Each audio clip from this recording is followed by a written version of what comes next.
Esse é o Ancapsu e nós vamos falar agora sobre a economia da China, tá? Que voltam a surgir rumores de colapso iminente na economia da China. Esses rumores não são de agora, eu também não estou dizendo que a economia da China vai colapsar amanhã ou depois de amanhã, mas esses rumores fazem sentido e já estão consistentemente aparecendo há algum tempo. Em algum momento a economia da China vai dar merda, e eu até já expliquei para vocês o porquê disso, né? Porque é economia planificada. Ah, mas a China adotou capitalismo e não sei o que lá. Lorota, enquanto tem governo tão onipotente, onipresente como é o governo chinês, é economia planificada sim. Não tão crítica quanto foi da União Soviética, mas também no mesmo sentido. Uma hora vai colapsar pelo problema do cálculo econômico, eu vou explicar isso aqui para vocês. Agora, por que isso é importante aqui para o Brasil? Por dois motivos. Primeiro motivo, a nossa economia depende muito da China, muito do que a gente compra e vende é da China. Então a China quebrando, isso pode afetar o Brasil de forma séria. E segundo, o Brasil está se deslocando em direção à China. O Brasil, com Bolsonaro, tinha um interesse de se unir ao OCDE, ao Ocidente, à Europa, aos Estados Unidos. Fizemos acordos, né, Mercosul com a União Europeia e coisa e tal, tentamos esses acordos, a União Europeia não quis, né? Agora está para ser assinado um acordo China-Mercosul. Esse vai ser assinado, porque a China não está nem aí, a China quer fazer acordo mesmo. Ou seja, cada vez que passa o tempo, né, a gente está sendo jogado mais para a esfera de influência da China. E isso pode ser uma posição suicida, tá? Porque, como a gente vai ver aqui, a China está quebrando. A China é comunista, nunca abriu mão do comunismo. E isso fatalmente vai fazer com que a economia, em algum momento, colapse. Pode ser que já seja o que está acontecendo aqui nesse momento. Essa notícia foi sugerida por Nippon Ancap, Sinistro da Soberba Corte e várias outras pessoas. Obrigado aí ao pessoal que sugeriu as notícias lá no nosso site, no visãolibertaria.com. E obrigado a você que está assistindo o nosso vídeo. Se você gosta do nosso conteúdo, por favor, deixe o seu like, se inscreva aqui no canal, né? Vamos falar sobre esse artigo aqui, mas tem um terceiro ponto. Eu falei dois pontos, né? Que a economia brasileira depende muito da China e que a gente está cada vez mais indo para a esfera de influência da China. E tem um terceiro ponto também que vocês vão ver aqui, que muitas críticas que são feitas nesse artigo ao governo chinês também se aplicam ao governo do Lula, tá? A gente vai ver isso aqui, é um terceiro ponto importante nessa história, né? Bom, qual que é a história, né? É um longo artigo escrito aqui no The Economist. O The Communist é uma revista, um folhetim comunista lá nos Estados Unidos, mas traz umas reportagens interessantes de vez em quando, e nessa reportagem aqui eles falam exatamente sobre a questão de que o Estado chinês está escondendo a situação real da economia na China. Maquiando números, quem imaginaria isso, não é mesmo? É o que eu falo para vocês, em regimes ditatoriais fica cada vez mais fácil você inventar números, né? Por que Cuba tem a melhor educação da América Latina? Ora, porque Cuba mente nos números, é óbvio, né? A educação em Cuba, como a medicina cubana, como tudo lá em Cuba, é uma porcaria. Mas Cuba mente nos números. E aí, não, fica o pessoal falando, não, porque tem indicadores lindos cubanos e coisa e tal. Ora, bolas. Ditadura, você não pode acreditar em número de ditadura, porque fatalmente está mentindo. A China, houve até uma época em que o pessoal estava empolgado, porque parecia que o governo chinês de fato queria botar números válidos e coisa e tal, mas isso foi numa época em que a China crescia muito. Então mesmo que tivesse um indicador ou outro que não tivesse ideal, né, que fosse uma coisa ali, o governo chinês deixava sair o número, porque né, a visão geral da economia chinesa era tão boa que eles podiam aceitar um númerozinho ou outro que tivesse abaixo do ideal. O problema é que desde 2018, né, a gente vem acompanhando isso, desde 2018, a China parou de ter aquela economia exuberante que tinha um tempo atrás. Ainda é uma economia que, se você comparar com a brasileira, né, poxa, coitado de nós, né, a gente não é nenhuma nada, né, estamos muito longe da economia chinesa aqui no Brasil, mas a verdade é que, se você comparar a China de hoje com a China de 2017, com a China de 2016, você começa a ver que a situação realmente não está boa por lá. E aí o que está acontecendo agora? Cada vez mais o governo chinês esconde indicadores, para de publicar indicadores, ou começa a publicar indicadores que até o próprio pessoal lá da China vai falar, olha, porque está estranho esse número não está muito bom não, né? Pois bem, eles começam aqui, esse artigo está todo em inglês aqui na The Economist, mas tem aqui no Estadão também eles falando sobre a mesma coisa, né? As autoridades chinesas estão escondendo o estado real da economia.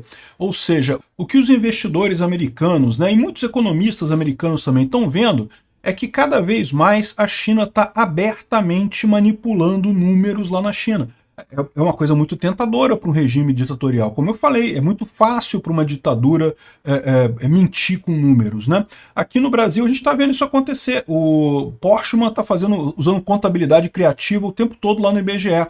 Aí fica o pessoal da Rede Globo falando, e por que as pessoas não percebem a melhoria da economia no Brasil? Porque é mentira, porque o Portman está mentindo, porque não tem melhoria nenhuma, é óbvio. As pessoas, no dia a dia dela, elas veem que não tem melhoria nenhuma na economia brasileira. Os números são ótimos, não porque o PIB cresceu, porque a inflação, deu deflação, caiu a da inflação, porque é tudo um céu azul, as coisas cor-de-rosa, unicórnios pulam pelas ruas do Rio de Janeiro, né, saltitam pela rua do Rio de Janeiro, né, peidam perfume pelas ruas do Rio, né, é tudo um mundo cor-de-rosa, cheio de pôneis saltitantes e coisa e tal. Não, é mentira isso, esses números da economia brasileira são mentira, enganação, as pessoas sabem da realidade, as pessoas que vão no supermercado sabem a realidade, os investidores sabem a realidade, não é à toa que os investidores estão saindo do Brasil, não estão vindo para o Brasil.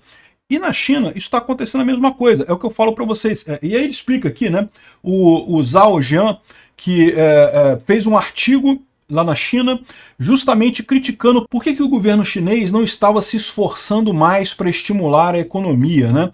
Você vê os números que tinha lá nos indicadores e via como é que está a situação, o coração das pessoas, e as coisas não batiam, né? As pessoas pareciam estar com uma visão muito mais pessimista do que os números apontaram.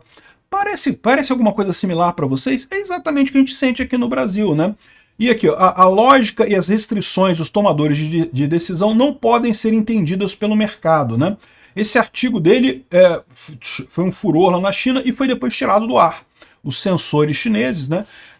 O Alexandre de Moraes lá da China, né, olhou para ela, não pode criticar a coisa desse jeito, não pode expor o governo desse jeito, né? O Lula tem que poder governar, isso é um golpe, você criticar a economia do governo Lula. A gente não chegou nesse ponto aqui no Brasil ainda, mas a gente está caminhando nesse sentido, né? A gente vê que cada vez mais os direitos básicos, os direitos individuais são castrados aqui no Brasil, cada vez mais você criticar o governo é uma coisa arriscada, você pode ir para cadeia, você pode ser taxado de fake news, enfim. Né? Ou seja, a exclusão do artigo, ironicamente, provou que ele estava certo, né? Ou seja, que realmente o governo chinês está mais preocupado em esconder os números do que em tentar achar uma solução para a economia chinesa, né? Parece ser o mesmo caminho que o governo brasileiro está trilhando. Queremos números bons. De onde é que vem esses números? Não interessa, dá um jeito de parir número bom aí, porque não interessa de onde é que vem esses números, né? Eu já expliquei para vocês por que em ditadura é fácil você inventar números, porque não tem oposição. Né? Lá nos Estados Unidos, se o Biden inventa um número de PIB maluco que não tem lógica, o pessoal do Trump vai criticar ele, vai falar, não, olha só, tá errado aqui, ó, esse número tá aqui. Aqui no Brasil, a gente está fazendo essa mesma coisa. O Lula está inventando números, o Portman está inventando números, a gente está apontando aqui, ó, mentira, o Portman está mentindo, o IBGE se tornou uma entidade falsa, não é mais um instituto de estatística, um instituto de propaganda do governo. Né? E aí fica os jornalistas aqui da mídia tradicional falando, não, porque não sei o que é lá, como que o povo não percebe, olha só, os indicadores estão tão bons, como que a população não percebe isso, né? Pois é, porque é mentira, os indicadores são mentirosos, né? Mas então o fato disso ser exposto, né, a gente imagina, isso vai levar com que o governo Lula perca popularidade ao longo do tempo e lá na eleição de 2026 vai ser devidamente chutado para fora da presidência. Ele com Portman, com toda a galera manipuladora de números que está lá. A gente espera que seja isso, né? O grande risco é isso não acontecer, né? E a gente no caminho da China. A China, durante muito tempo, mostrava os números, por quê? Porque eram números tão bacanas que, se tiver um númerozinho ou outro errado, não tem problema não. Agora que a coisa pegou, agora que a economia está cheia de problemas, estão escondendo um monte de coisas, né? Aí eles vêm falando aqui, o padrão dos desvios desse negócio, o artigo é muito longo, tá? É muito longo, mas basicamente o que eles dizem é a China não conseguiu se recuperar da pandemia. a economia chinesa, que já vinha cambaleante, mas ainda estava muito forte ainda antes da pandemia, com a pandemia degringolou de vez, né? E aí você tem muitas evidências disso, mas os números não mostram. Os números mostram coisas maravilhosas. A China vai crescer 5% esse ano. Tem um monte de coisa, um monte de desenvolvimento bacana, um monte de coisa crescendo, coisa e tal. E não estou questionando, a China realmente é um país que pode crescer muito, que tem um potencial muito grande de crescer, mas a verdade é, está mais do que claro que o governo chinês está escondendo os números, né? Teve números que eles esconderam abertamente, por exemplo, a questão de emprego de jovens, que é um dos problemas que eles falam aqui, né? A China investiu em formação de jovens, porque justamente estava crescendo muito a economia, formando muitos jovens, chegou num ponto que agora os jovens se formam e não tem emprego. Né? A economia não está crescendo tanto assim para absorver toda essa massa de pessoas que foram formadas lá, e no final das contas as pessoas estão frustradas, porque estudaram e não conseguem um emprego naquela área. Outra coisa que não é muito diferente da nossa situação aqui no Brasil, né? E aí eles explicam que em determinado momento o governo chinês parou de publicar o índice de desemprego de jovens, justamente porque era um índice que estava dando muito ruim, estava mostrando uma situação catastrófica lá na China. Aí agora eles voltaram a publicar esse índice, só que com uma metodologia diferente, né? Metodologia nova do Postman, né? Pegaram a metodologia nova para calcular o número e agora, adivinha, está dando números muito mais baixos, né? Por quê? Porque a metodologia é martelar número, é uma mentira. Fizeram uma metodologia própria para o governo parecer melhor do que está. O erro desse pessoal é que isso pode enganar algumas pessoas, pode enganar investidores, pode enganar até uma parte da população, mas não muda a situação de fato, né? No final das contas, você passa a ter uma situação pior ainda. Por quê? Porque você tem uma economia que vai mal e você agora não tem os indicadores que você podia usar para tentar consertar a sua economia, né? Não tem mais os tomadores de decisão lá na China não podem mais se basear em números concretos. Por quê? Porque esses números estão todos sendo escondidos. São números que não são mostrados para o público em geral, não são mostrados para os investidores, né? E aí, o que ele está dizendo é que isso certamente vai levar a um colapso da China ainda mais rápido, porque eles não têm mais como tomar decisão com base em indicadores. Repara como isso não é, de fato, o problema do cálculo econômico, né? O problema do cálculo econômico é exatamente que a melhor maneira de você decidir investimentos em qualquer economia é através do livre mercado, né? O livre mercado é um sensor de onde é que está faltando coisa, onde é que tem escassez, onde é que a pessoa quer mais coisa. Enfim, isso você mede pelo mercado, o mercado regula. Quando uma coisa tem escassez de um determinado produto ou as pessoas querem muito comprar um produto, a produção dele é ineficiente, o que acontece? O preço sobe. O preço sobe, isso é exatamente uma sinalização para que as outras pessoas passem a produzir daquele produto, né? Porque agora tem um valor mais alto, eu vou produzir aquilo ali, e isso tende a atender a demanda do mercado ali sobre aquele produto. Então, no final das contas, essa é a história. O livre mercado ele se regula. E o problema de você ter uma economia planificada, como muito bem lembrou o Mises lá no cálculo, no paper dele sobre o cálculo econômico sobre o socialismo. Se você não conhece esse paper, eu tenho um vídeo sobre ele explicando qual é o problema do cálculo econômico no socialismo, lá no meu canal Ancapsu Classic, onde eu falo mais sobre teoria libertária, teoria anarcocapitalista, né? Então, ele descreveu nesse paper justamente essa situação, que sem um sistema de livre mercado, os preços, você começa a ter ineficiência na economia. As coisas não são alocadas onde deveriam ser alocadas e, fatalmente, ao longo do tempo, a economia tende a quebrar, né? Tende a ter problemas, tende a um colapso completo. Foi o que aconteceu na União Soviética em 91, e a China pode não estar muito longe desse mesmo sistema, né? A China ela fez uma coisa correta com Deng Xiaoping na ocasião, né? A China ela se tornou comunista depois da Rússia, né? A Rússia se tornou comunista em 1917, a China se tornou comunista em 1949, se não me engano, 1950, por volta disso aí, alguma coisa assim.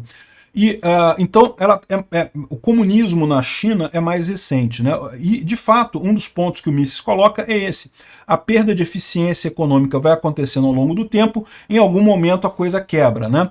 E lá na Rússia levou uns 70 anos, na China 70 anos teria dado em 2020, então a China já passou mais de 70 anos sob o comunismo aí, e conseguiu sobreviver até aqui. Mas o que aconteceu? Quando foi lá no final da década de 70, né, quando morreu o Mao Zedong e assumiu o Deng Xiaoping, o Deng Xiaoping percebeu o problema. Naquela época, final dos anos 70, início dos anos 80 e coisa e tal, já começou a ficar evidente para todo mundo que a União Soviética tinha problemas, tá?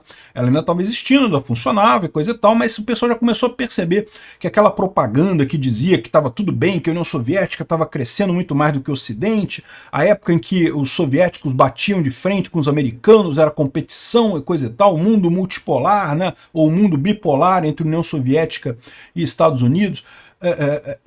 Essa ilusão já tinha passado, o pessoal já sabia que a União Soviética não estava bem economicamente lá em 1978, quando Deng Xiaoping assumiu o controle do governo chinês.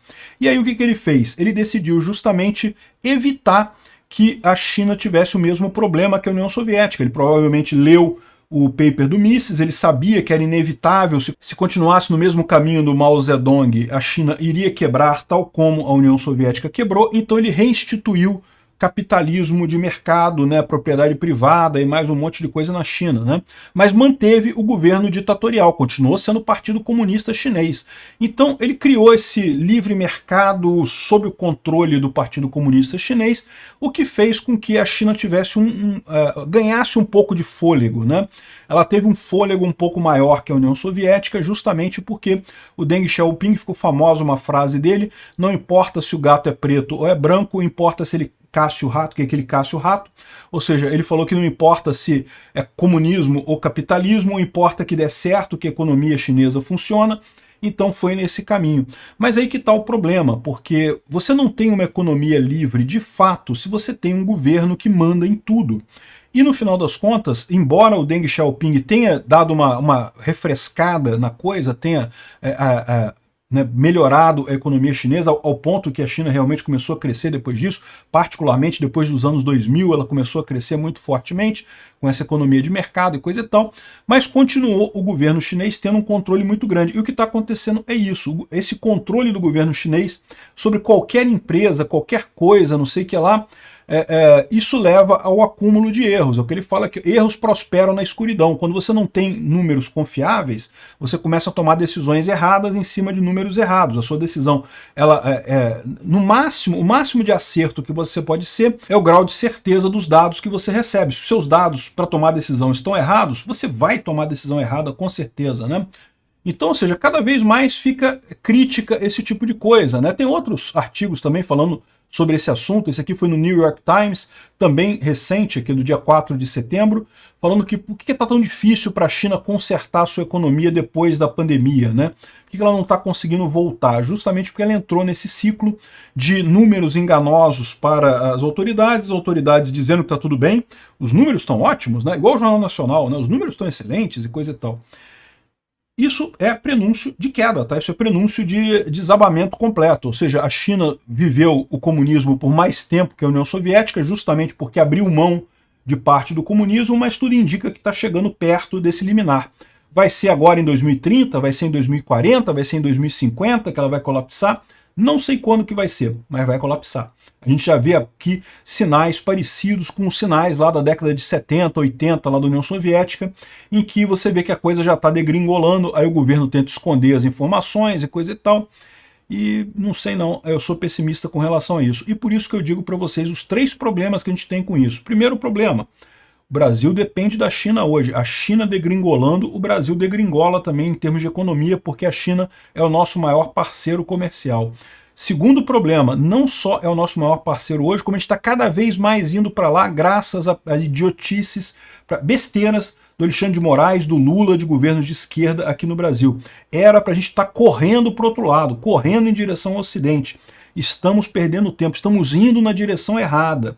E terceiro, estamos cada vez mais parecidos com esse problema, né? Cada vez mais a gente tem dados aqui que não dizem coisa com coisa, fantasia sobre fantasias, tanto para um lado quanto para o outro. Quando o Bolsonaro era o presidente, o INPE publicava relatórios terríveis sobre a situação ambiental no Brasil e não sei o que lá. Agora que o Lula é presidente, os relatórios são todos cor-de-rosa, mas continua chovendo cinza em São Paulo do mesmo jeito, né? Ou seja, esse negócio de alterar indicadores por motivos políticos está mandando a gente no mesmo caminho da China. Quando a China quebrar, meu amigo, a gente vai quebrar junto e vai quebrar mais feio ainda, porque a gente tem o mesmo problema que eles. Obrigado por assistir o vídeo até o final. Além de curtir, compartilhar e se inscrever no canal, considere se tornar patrocinador com valores a partir de R$ 1,99. Clique no botão Seja Membro abaixo para saber as condições e vantagens de patrocinar o canal. Mais informações sobre o nosso projeto, visite nossos sites indicados na tela.